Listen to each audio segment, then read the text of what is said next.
Namaste. I'm going to show you today how to make some awesome cumin rice. So all I have here is a big pot. I've added some oil, and the things you need for cumin rice is all here. So I got about 2 bay leaves, which I'm going to add it in, 1 green cardamom, 1 black cardamom, a small piece of cinnamon stick, about 2 cloves.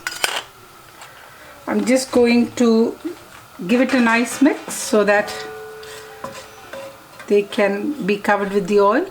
Now the reason I did not wait for the pot to warm up, oil to warm up to add my whole ingredients is simply because if all of them are too hot, as soon as you put the whole spices, they will go in, sizzle and burn very quickly.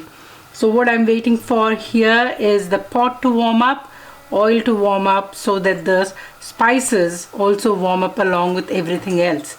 So that way the spices have the time to leave its fragrance and oils into the oil that we are going to be making the rice into. So all you got to wait for is to see some little bubbles around these whole spices, and then that's an indication that they have slowly started to cook. You can see little bubbles around the cinnamon stick.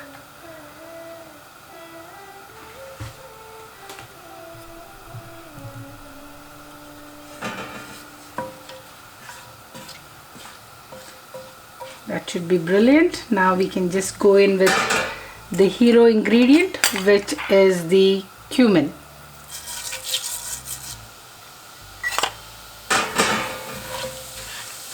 Now you can hear the sizzle, which is again a good sign that oil has warmed up to the right consistency.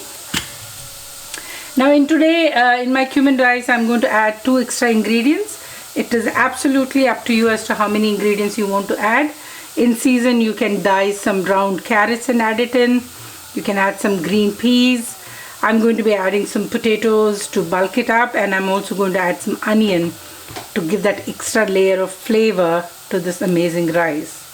So you can see the cumin have sizzled and is slightly getting golden, and this is when I'm going to add a cup of onion.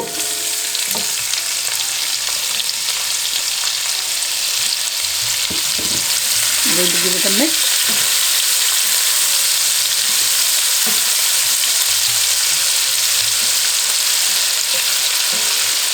And what I'm going to do is I'm going to add all of my salt, which is about 1.5 teaspoons, into this mix so that it helps the onion cook faster. And while that's happening, very quickly I'll show you, I got 2 cups of a very good quality of basmati rice. I have washed it 6 to 7 times.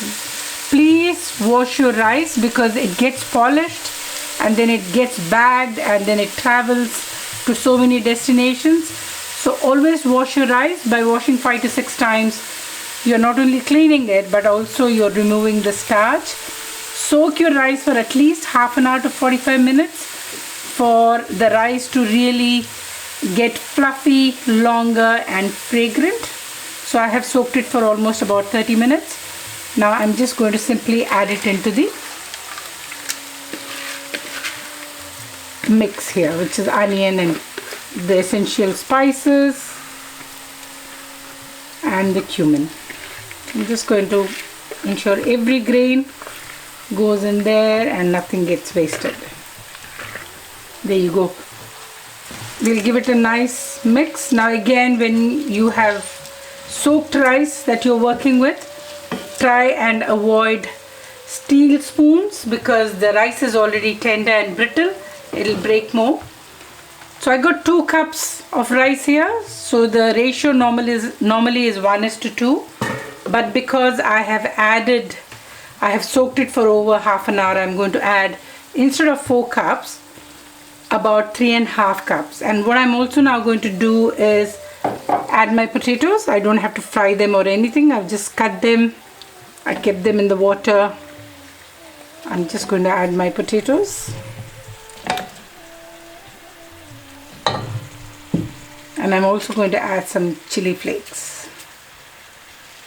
That's it. And I'm going to now add about 3.5 cups of water. I'm adding hot water because I want the heat that has been built up till now to go to the next level, rather than adding cold water which will take down the heat and then it has to reheat to get to the right amount of cooking. By adding hot water, you're also expediting the cooking process. So there you go, almost 3.5. I'm now going to give it a nice mix. And that's it, guys. All I'm going to do is simply cover it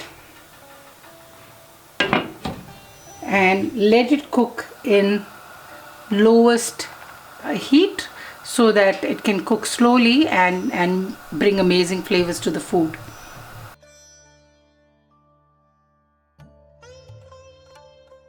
Let us now check the rice.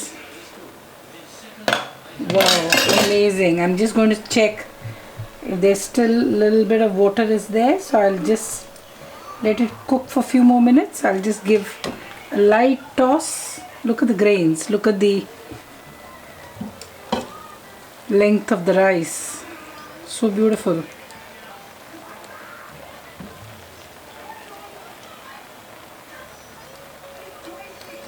I'm just going to cover it for a few more seconds and then it's done.